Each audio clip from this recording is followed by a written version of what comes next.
as he wades his way into the waters of 185, knocked off Vitor Belfort, a legend. Anderson Silva is not the same Anderson Silva as he once was. An opportunity for him to knock off another legend in Brazil, build his notoriety.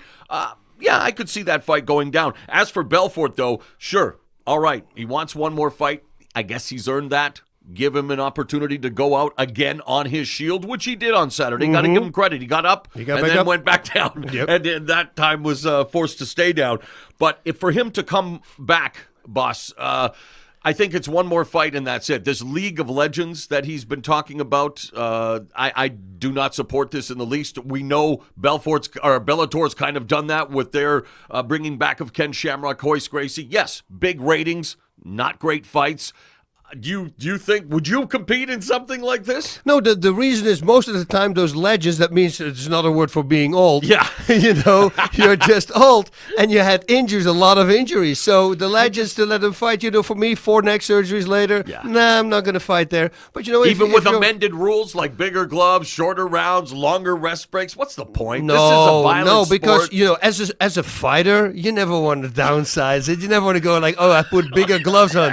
You're never going to feel, no, you want to be exactly like everybody else. I think it's a great idea where it comes from, because some older guys, they still want to compete, but, they can't against the young guys. But then again, eventually if you start winning in your division, let's say you beat other 40-year-olds, and you keep on winning, and then suddenly people start, hey, you know what? He could actually match up with the champion from now, and then boom, and then you go down again. So I just think it's not safe. It's not safe. It's not safe. Yep, that's it. And that's enough said on that. So a good main event for Kelvin Gastelum, building his resume at 185, and we talked about it in the opening there in the headlines, a mixed night of success. How about Mauricio Shogun Rua turning the clock back, going old school Pride Fighting Championships, where we will always, the biggest highlight for me, other than Kevin Randleman's knockout of Mirko Krokop and then dropping Fyodor Emelianenko on his head, was watching Mauricio Shogun Rua win that tournament at the age of 23. 23 years of age, he went through a murderer's row, brother. Remember Antonio Rodrigo Nogueira, Quentin Rampage Jackson,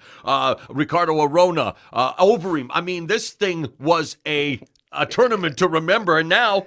yeah, he's past his prime, taking on a Strikeforce alum in John Vellante, but Mauricio Shogun Rua gave the Brazilian fans something to cheer about on Saturday night. This guy, it's really weird, because then you see him in a fight, I go, man, he's so wild, he's so open, what is he doing? And then in this fight, he comes out, body shots galore, left, rights to the body, upstairs. This guy is on fire. It's like, okay, sign another 10-fight contract, because you're doing really well. Let's not get ahead of ourselves. No. Vellante, he did really well. In the beginning, dropped a bunch of left hooks that hurt Rua, but like I said already, he started going to the body. Vellante didn't use a lot of movement, and that was a problem. He got rocked a few times. I like the spleen shot that Rua threw in between the combinations, the uppercuts, everything, long uppercuts, long hooks. He stayed at the perfect distance, loved it, knocked him out. Man, I would love to see him again like this.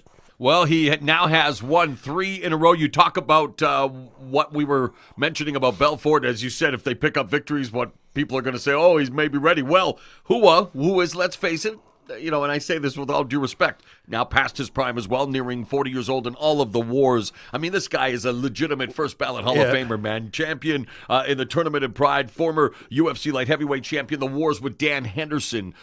So many incredible fights. Now, though, boss, he's won 3 straight. The longest winning streak in more than 10 years, going back to when he was in Pride Fighting Championships. So, again, building momentum, but at 205, which, let's face it, not the deepest weight division, earns himself another big fight. And, by the way, his 16 knockout victories in UFC Pride light heavyweight competition, the most in combined divisional history. This according to our friends at MMA Junkie and Fight Metric. Also, his 21 wins in UFC Pride light heavyweight competition, the most in combined divisional history. So Rua continues to build his Hall of Fame credentials. And for Vellante, he's now suffered all 4 of his career stoppage losses by knockout. So at least he goes out on a shield, but you cringed when I said that. Yeah, it's not a good thing. It's not a good thing. It's not a good thing, too many knockouts. And there's other people out there. You remember Clay Guida in the beginning? Yeah. You know, they all say, and the Nogueira brothers, and everybody say, but they my. can take a punch, I say, yes, they can, Yes. but it's not a healthy thing to do. And now you hear them, they start to slow well, down, you know. And And Clay that's Guida- been for a few years with the Nogueira, Yeah, but- especially Rodrigo. But like you say, boss, But you these were depend guys- on it. Yes, the And you violence, shouldn't. though, of pride and the length, the miles on that proverbial odometer. We're talking, as you know full well, firsthand, man. This is physical competition. With all due respect to the majority of all other sports and football, we're seeing it more and more. Just over the weekend, another player retiring because of The headbutts. concussion, because of concussion fears. Not even like it's just.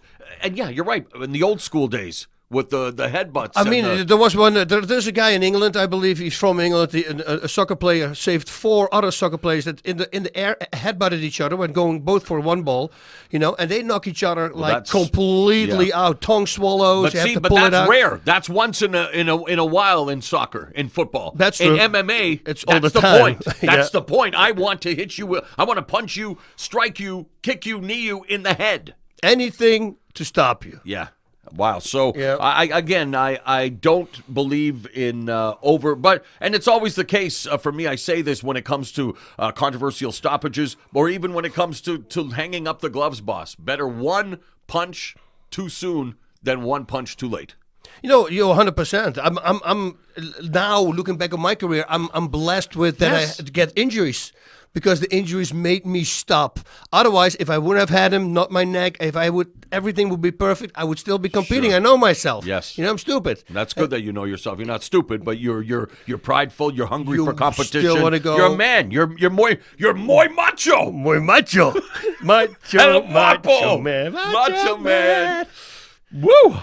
Well, speaking of macho men, Jimmy Manuwa, he's a macho guy. Oh, Speaking yes. of knockouts, brother, and we're keeping this here because of the light heavyweight division. So we saw Mauricio Shogun Rua defeat John Vellante. Now, one of Rua's victims, controversially so though, Corey Anderson, he is going to be facing Jimmy Manuwa in the main event of a Fight Pass card coming up at the O2 Arena in London. It is UFC Fight Night 107, which then makes what we just saw, 106? I think I called that 107. I'm not good with numbers, boss. But in any event, they keep racking up, right? Mm-hmm. That's it. Never a break. So break down this light heavyweight showdown between Jimmy Manuwa, 16-2, 5-2 in the octagon. Corey Anderson, who is 9-2 overall, including a 6-2 mark in the UFC. You know, and Corey Anderson, you just talked about the only loss he had in the last 5 fights was against Shogun Rua, and it was a split decision loss. The Controversial. guy's good, yeah, very controversial. You know, he's got great head movement. He's doing a lot good. He's got great footwork. He needs to watch out with single kicks because Manuwa, this guy is very powerful. You don't want to get countered on a single kick. I would time, like he did with Shogun, a takedown. Shogun one time came in for a big shot and he perfectly timed the takedown, got him on the ground because why would you stand and bang with a guy who loves to stand and bang? He's got great movement after he strikes, which is a very good thing against a power hitter like Manuwa as well. Stay outside Manuwa's reach for a bit. See if he counters when you throw strikes out. And then when he does, you can see if you can try to take him to the ground. Now, Manuwa comes off a knockout victory over OSP. In that fight, we saw him going for takedowns, and it's normal because the fight before against Anthony Johnson, he lost by knockout, and so he wanted to play it safe. But I think in this particular case, he's going to go for a knockout.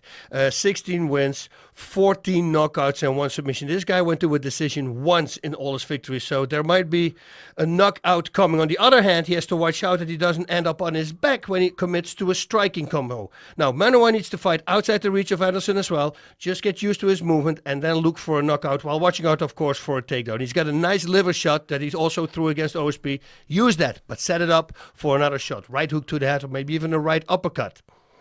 And for Anderson then to really take this into his domain, what does he, because you're right, he's going to want to avoid Manuwa's power at all costs. That's it. I would, you know, he had this beautiful time takedown, like I said, against Shogun Rua. It was so perfect, and if he can do that against Manuwa and get on top, forget about going for submissions. Anything that you have to go around the body or around the head with your arms, you know, there is a possibility of being reversed. So why not sit on the chest, not on his belly, on his chest, and then just start hitting the head? And I'm saying this because sometimes you'll see guys who sit on the chest and the other fighter is not even makes one buck up. So you can always start on the belly, and if if they don't buck up, well, or if they start bucking up, go sit on the chest and just go for ground and pound. Yeah, That's what I do. Manawa, technical kickboxer, facing the season 19 winner of the Ultimate Fighter.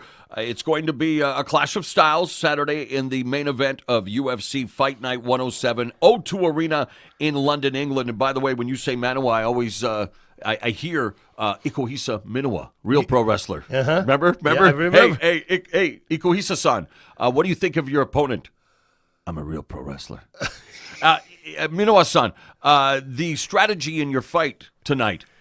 I'm a real pro wrestler. Remember that interview? And remember when he's on the beach and the plane comes flying by and he starts running next to the plane? What an awesome personality. Love Minowa, man. And that guy, dude, he was afraid of nobody. They put him in with giants. They put him in with 380 pound, everybody. 600 pound guy. Love Ikuhisa Minowa. And he beat him. I love Ikuhisa Minowa because he's Minimal man. a real pro wrestler. All right, let's get back to the weekend action in Brazil because there were, again, a mixed bag for the Brazilians, but Edgar Barbosa, boss, my man, with all due respect to you, sir, one of the worst of the most deadly strikers in the sport. But I don't know if you have the highlight reel that Edgar Barbosa has, dude. He has now become the only fighter in UFC history with knockout finishes coming from a head kick, a body kick, leg kicks, and now, thanks to what he did Saturday against Beneil Dariush, a flying knee. The guy is a walking viral video. Everything you should Google this guy, Edson. Barbosa? Yeah, you should Google him and look at his the pull-up workouts that he does. So, like he pulls himself up and then he pushes himself over the bar, and like a gymnast. Like a gymnast. But the way he does it is like effortless. Like it doesn't he's cost him dangerous. any power. Boop, boop, boop. Hey. He's super explosive and his kicks are out of control against Adam. And he's a dangerous man with some money in his pocket.